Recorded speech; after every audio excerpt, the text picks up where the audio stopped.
옛날 남쪽 고요한 마을에는 대대로 많은 토지를 소유한 김진사라는 부유한 양반이 살고 있었습니다. 김진사 댁은 조상 대대로 이어진 부 덕분에 마을에서 가장 큰 영향력을 행사하는 가문이었습니다. 김진사 부부에게는 눈에 넣어도 아프지 않을 외동아들 태수가 있었습니다.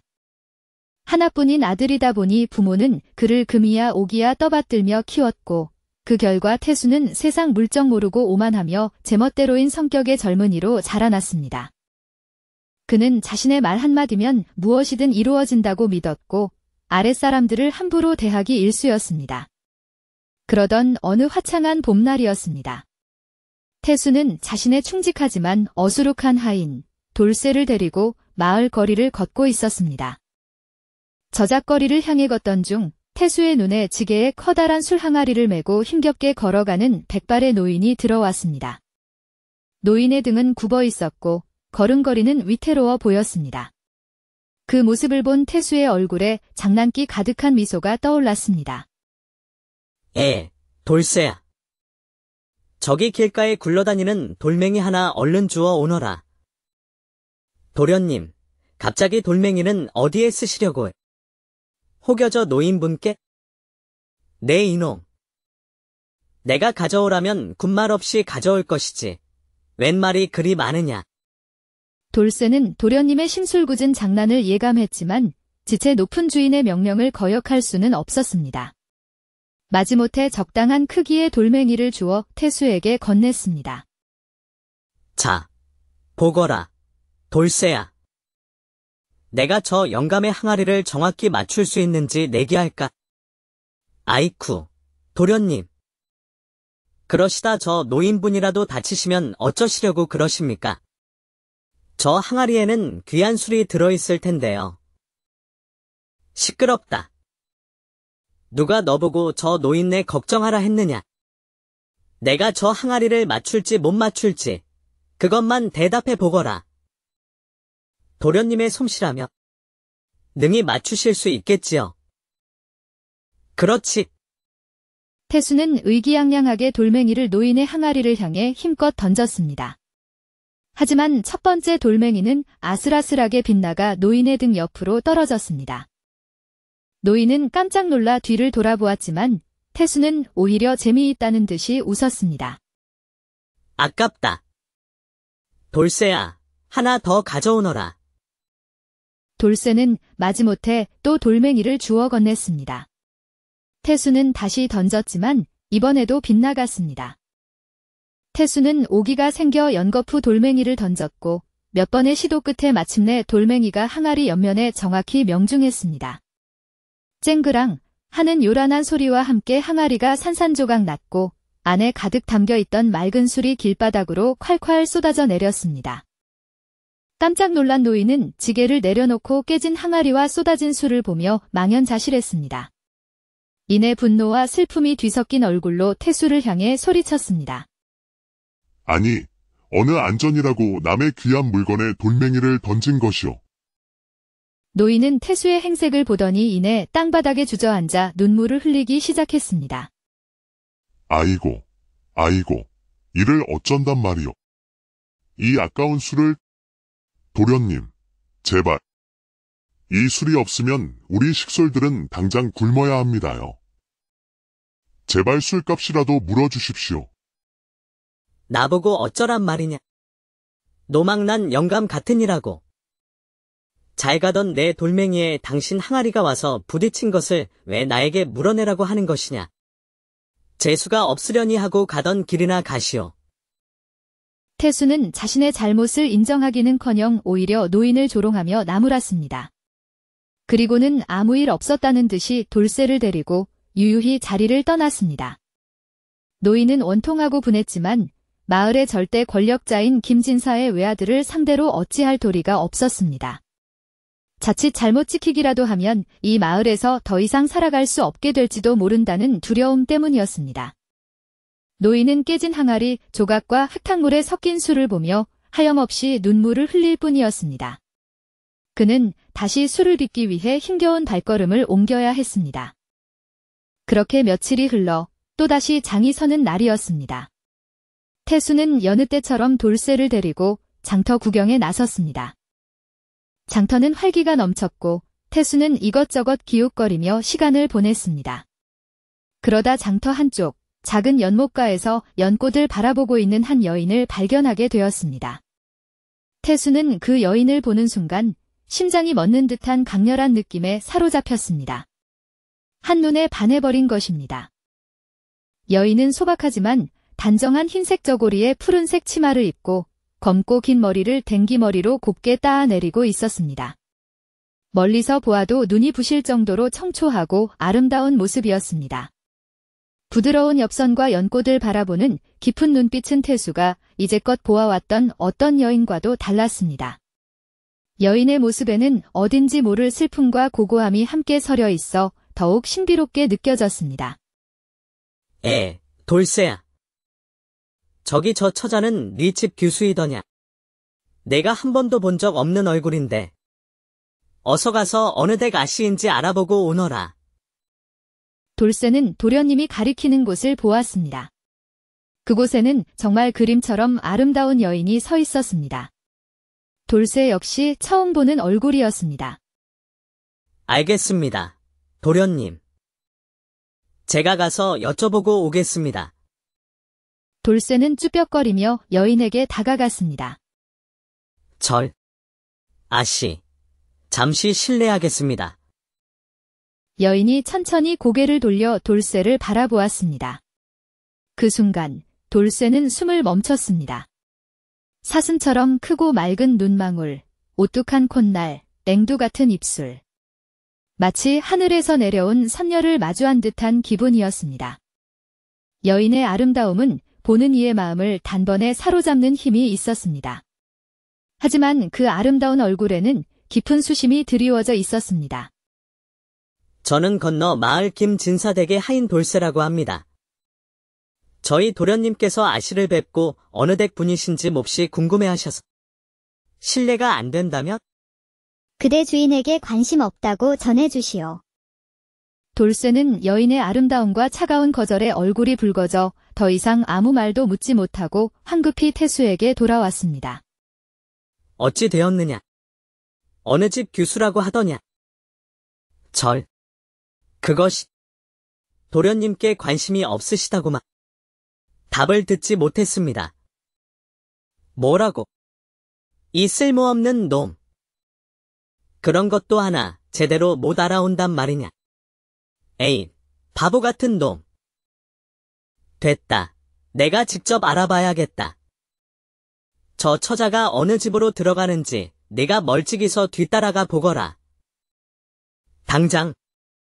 네, 알겠습니다. 도련님. 돌쇠는 다시 여인이 있던 곳으로 달려갔습니다. 여인은 이미 자리를 떠서 장터를 벗어나고 있었습니다. 돌쇠는 들키지 않도록 조심하며 멀찍이서 그녀의 뒤를 따르기 시작했습니다. 여인의 걷는 뒷모습조차 단아하고 아름다웠습니다. 사뿐사뿐 내딛는 걸음걸이는 마치 구름 위를 걷는 선녀의 자태 같았습니다. 그 모습을 바라보는 돌쇠의 심장도 어느새 쿵쿵 뛰기 시작했습니다. 여인은 장 구경을 마치고 옆 마을, 푸른 강변 마을 쪽으로 향했습니다. 돌쇠는 계속해서 뒤를 따랐습니다. 한참을 따라가니 여인은 어느 허름하지만 정갈한 초가집 대문 안으로 들어갔습니다. 돌쇠는 그 집이 푸른 강변 마을에 사는 가난한 선비, 이 서생의 집이라는 것을 알고 있었습니다. 돌쇠는 저토록 아름다운 여인이 어째서 이 가난한 선비의 집에 머무는지 궁금해졌습니다. 돌쇠는 담장 너머로 까치발을 하고 집 안을 엿보았습니다. 귀를 쫑긋 세우고 안에서 들려오는 소리에 집중했습니다. 잠시 후 여인의 맑은 목소리가 들려왔습니다. 작은아버지, 다녀왔습니다. 오냐, 소희야. 어서 오너라. 장 구경은 잘하였느냐? 네, 작은아버지. 비록 예전에 살던 한양만큼 볼거리가 많지는 않았지만 이곳의 소박한 풍경과 사람들의 모습에서 나름의 운치를 느낄 수 있어 좋았습니다. 그러냐? 네가 이곳 생활에 마음을 붙인다니 다행이구나. 부디 내 아비의 억울함을 잠시 잊고 이곳에서 마음을 추스르며 새로운 삶을 시작해보거라. 내가 부족하나마 힘껏 너를 도울 것이다. 네, 작은아버지. 염려해주셔서 감사합니다. 담장 밖에서 엿듣고 있던 돌쇠는 두 사람의 대화를 통해 여인의 이름이 소희이며 한양에서 내려온 이 서생의 조카라는 사실을 알게 되었습니다. 또한 그녀에게 무언가 가슴 아픈 사연이 있다는 것도 짐작할 수 있었습니다. 돌쇠는 알아낸 사실을 가지고 급히 태수에게 돌아갔습니다. 그래, 알아왔느냐? 네, 도련님. 알아왔습니다. 그 아씨의 이름은 소희이며 옆마을 이 서생 댁에 머무는 조카라고 합니다. 한양에서 내려왔다고 합니다. 한양에 살던 교수가 어찌 이런 시골 구석까지 내려왔단 말이냐? 무슨 특별한 사연이라도 있는 것이냐? 그것까지는 미처 알아내지 못했습니다. 이런 답답한 놈. 어찌 일을 하다 마느냐? 그 이유를 알아야 내가 어떻게든 손을 써볼 것 아니냐? 당장 가서 그 이유를 알아오도록 해라. 이번에도 못 알아오면 가만두지 않겠다. 네, 도련님. 내일 다시 가서 꼭 알아보겠습니다. 하지만 그의 마음은 복잡했습니다.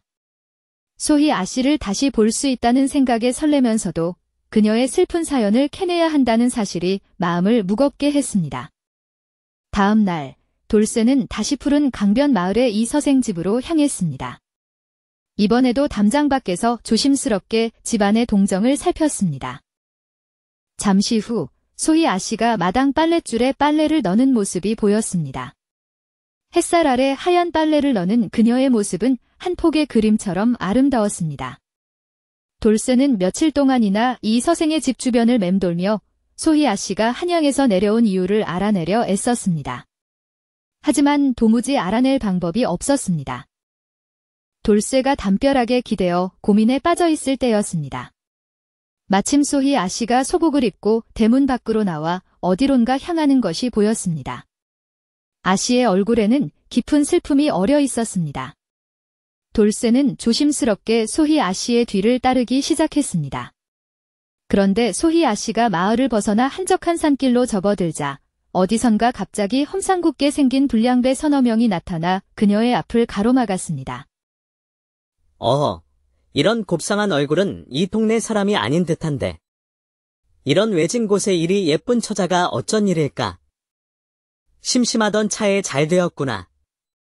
무례하다. 썩 물러나지 못할까? 얼굴만 예쁜 게 아니라 성깔도 있네? 하지만 고운 말로 할 때 듣는 게 좋을 것이다. 오늘 우리 형님들을 기쁘게 해주어야겠다.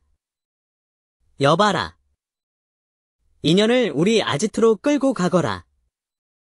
불량배들이 소희 아씨의 팔을 거칠게 잡아 끌려 하자 숨어서 지켜보던 돌쇠는 더 이상 참을 수 없었습니다. 그는 생각할 겨를도 없이 뛰쳐나가 그들 앞을 막아섰습니다. 당장 그 손 놓지 못할까? 아니, 넌 또 뭐냐? 우리가 누군 줄 모르고 감히 나서는 것이냐? 내 놈 같은 머슴 따위가 끼어들 일이 아니다. 이 아씨는 내 놈들 같은 버러지들이 함부로 대할 뿐이 아니다. 그러니 어서 곱게 보내드려라. 이놈이 실성을 했나? 어디서 배운 용기인지는 모르겠으나 오늘 내 놈이 묘자리를 잘못 찾았구나.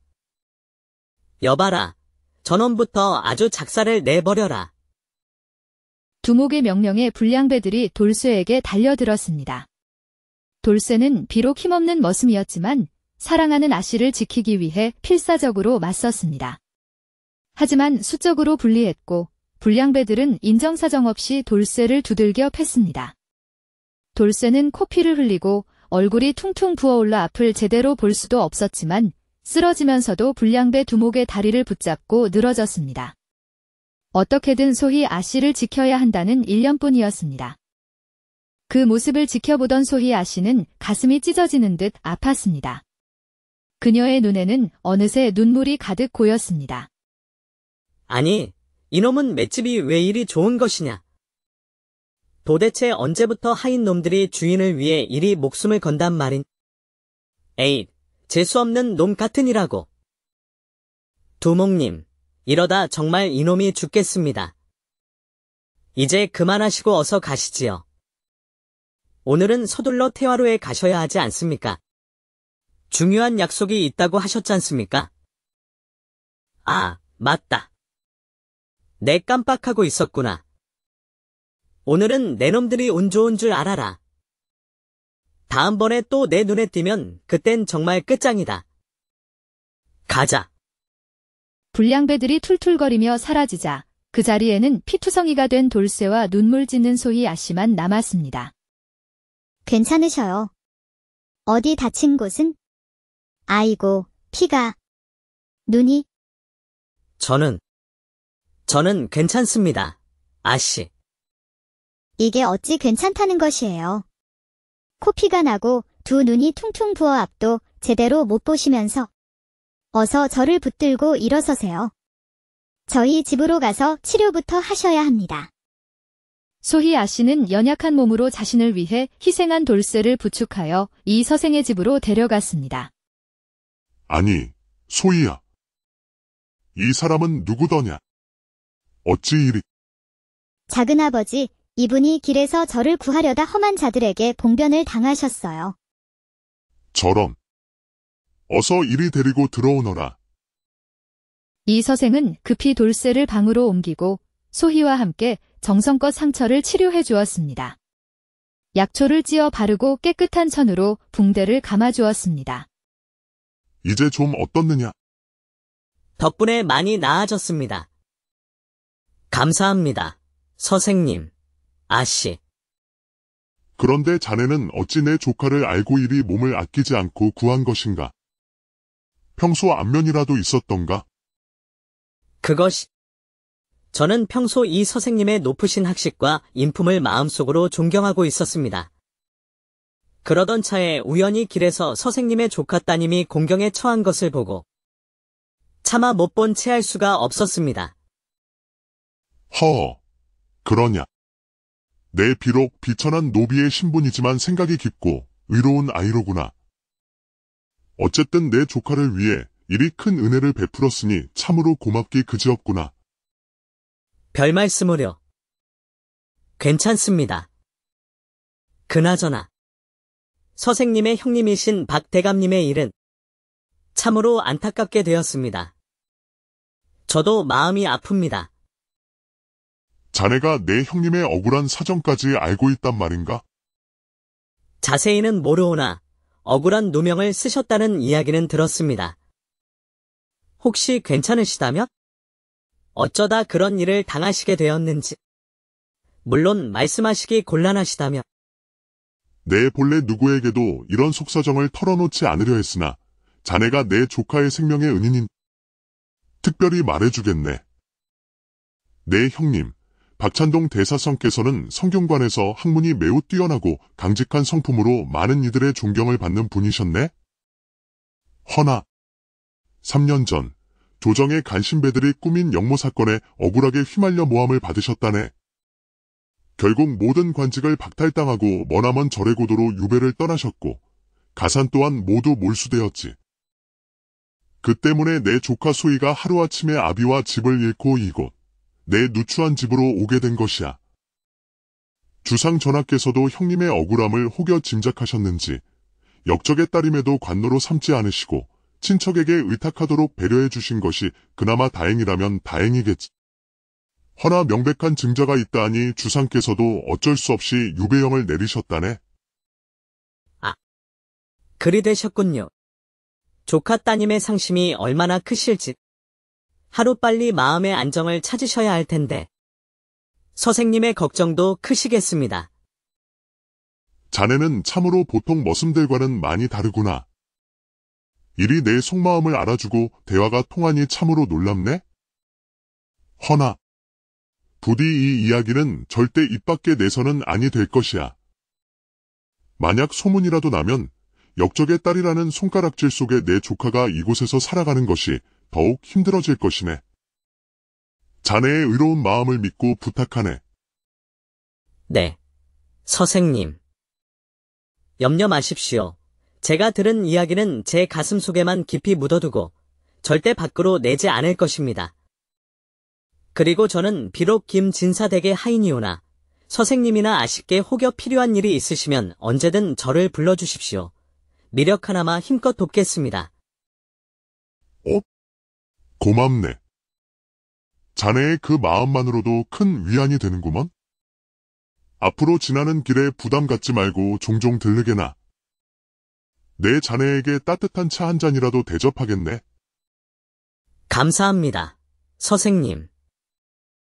그럼 종종 찾아뵙겠습니다. 아씨, 부디 몸 조심하십시오. 저는 이제 괜찮으니 걱정 마십시오. 고맙습니다. 아직 몸이 성치 않으니 당분간은 조심하셔요. 이 서생의 집을 나선 돌쇠는 온몸의 통증에도 불구하고 기분이 무척 좋았습니다. 소희 아씨가 자신을 걱정해주고 서생이 자신을 믿어준다는 사실에 하늘을 날아갈 듯 기뻤습니다. 특히 소희 아씨의 슬픈 사연을 알게 되자 그녀를 지켜주고 싶은 마음은 더욱 강렬해졌습니다. 돌쇠는 태수 도련님에게는 절대로 소희 아씨의 진짜 사연을 말하지 않으리라 다짐했습니다. 돌쇠는 김진사 댁으로 돌아와 태수 도련님을 찾아갔습니다. 아니, 내 몰골이 왜 이 모양이냐? 누구에게 일이 맞은 것이냐? 됐다. 그건 나중에 묻고. 그래, 알아왔느냐? 그 처자가 한양에서 내려온 이유 말이다. 네, 도련님. 확실히 알아왔습니다. 소희 아씨는 어려서부터 몸이 많이 허약하여 건강이 좋지 않다고 합니다. 그래서 공기 좋고 물 맑은 이곳으로 요양을 하러 오신 것이라고 합니다. 뭐? 고장 요양 때문이라고. 나는 무슨 기구한 사연이라도 있는 줄 알았더니 시시하구나. 뭐, 사연이 없으면 더 좋지. 그래야 내 사람으로 만들기가 더 쉬울 테니. 좋아. 마침 좋은 기회가 있구나. 돌쇠야, 이번 아버님 환갑잔치 때 그 이서생이라는 자와 조카딸을 함께 초대하도록 해라. 내가 잔치 자리에서 우연히 만난 척하며 접근해 봐야겠다. 네, 알겠습니다, 도련님. 환갑잔치가 열리기 전날 돌쇠는 이 서생의 집을 찾아가 정중하게 초대의 뜻을 전했습니다. 서생님, 내일은 저희 대감님의 환갑잔치가 열리는 날입니다. 부디 조카 따님과 함께 오셔서 자리를 빛내주시면 감사하겠습니다. 알았네. 내일 조카와 함께 참석하도록 하겠네. 다음 날 김진사의 환갑잔치가 성대하게 열렸습니다. 관아의 관리들과 마을의 양반들이 모두 모여 북적였습니다. 이 서생도 곱게 차려입은 소희 아씨와 함께 잔치에 참석했습니다. 이리 오십시오, 서생님, 아씨. 제가 좋은 자리를 맡아 두었습니다. 어서 오시오. 이 서생. 그리고 이리 덕망 높은 이 서생께서 귀한 조카 따님과 함께 멀리서 와주시니 이 잔치가 더욱 빛나는구려. 별말씀으려, 진사님. 이 미천한 저를 초대해 주시니 오히려 제가 감사할 따름입니다. 이쪽은 제 조카 소희라고 합니다. 인사 올립니다. 진사님. 오, 과연 소문대로 절세미인이시구려. 이런 아름다운 조카를 두셨으니 이 서생은 참으로 복이 많으시겠소. 예, 태수야. 너도 이리 와서 이 서생과 소희 아씨에게 인사를 드리거라. 처음 뵙겠습니다. 저는 김진사의 아들 태수라고 합니다. 이리 명망 높으신 이 서생님과 아름다우신 소희 아씨를 뵙게 되어 영광입니다. 소희 아씨도 예를 갖춰 답례를 했습니다. 그렇게 태수와 소희는 처음으로 정식으로 인사를 나누게 되었습니다. 소희 아씨. 이곳은 어른들께서 담소를 나누시는 자리이니 괜찮으시다면 저와 함께 잠시 자리를 비켜드리는 것이 어떻겠습니까? 제가 조용한 곳으로 안내해드리겠습니다. 그러시지요. 태수는 기회를 놓치지 않고 소희 아씨를 자신의 사랑방으로 데려갔습니다. 단둘이 방 안에 마주 앉게 되자 태수는 주체할 수 없는 설렘과 흥분을 느꼈습니다. 그는 소희 아씨를 정식으로 아내로 맞이하여 평생 곁에 두고 싶었습니다. 그래서 최대한 예에 바르고 다정한 모습을 보이려 노력했습니다. 듣자 하니 몸이 편찮으셔서 이곳으로 요양을 오셨다고 들었습니다. 어디가 어떻게 안 좋으신 것인지?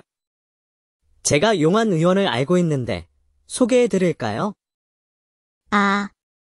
아닙니다. 그저 평소 기력이 좀 허약한 편입니다. 이리 마음 써주시니 감사합니다.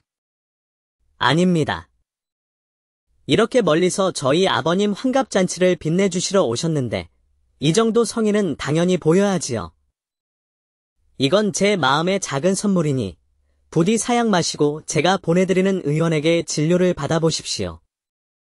그렇게 두 사람은 한 방에서 함께 음식을 먹고 이런저런 이야기를 나누며 시간을 보냈습니다. 소희 아씨는 그의 진심을 알지 못한 채 조금씩 마음의 경계를 풀었습니다. 잔치가 끝나고 소희 아씨는 이 서생과 함께 집으로 돌아왔습니다. 소희야, 오늘 보니 김진사댁 외동아들 태수가 너에게 관심이 많은 듯하구나. 김진사께서도 내게 넌지시 혼인 이야기를 꺼내시더구나. 태수 도련님에 대해서는 아직 잘 모르겠습니다. 하지만 오늘 잠시 뵈었을 때는 예에 바르고 배려심도 깊은 분 같았습니다. 그러냐? 그렇다면 앞으로 몇 번 더 만나보고 내 마음이 정해지면 내게 말해주거라. 김진사댁과 사돈을 맺는다면 너의 앞날에도 큰 힘이 될 것이다. 그 후 며칠이 지나 태수가 직접 이 서생의 집을 찾아왔습니다. 소희 아씨, 저와 함께 벚꽃 구경 가지 않으시겠습니까? 지금이 이 마을에서 벚꽃이 가장 아름답게 필 때입니다. 분명 실망하지 않으실 겁니다. 소희 아씨는 잠시 망설였지만 태수의 진심 어린 표정에 이끌려 그의 제안을 받아들였습니다. 두 사람은 나란히 마을 근처 들판으로 향했습니다. 들판에는 과연 태수의 말대로 연분홍 벚꽃들이 눈부시게 만발하여 장관을 이루고 있었습니다. 어머나, 정말 아름답군요. 이렇게 활짝 핀 벚꽃은 난생 처음 봅니다. 제가 뭐라 했습니까? 실망하지 않으실 거라고 했지요.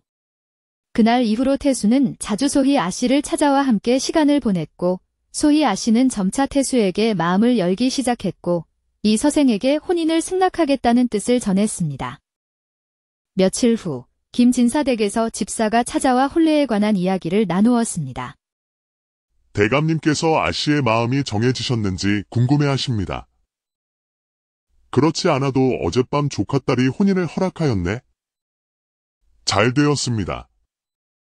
그럼 대감님께 말씀드리고 속히 혼례 날짜를 잡도록 하겠습니다.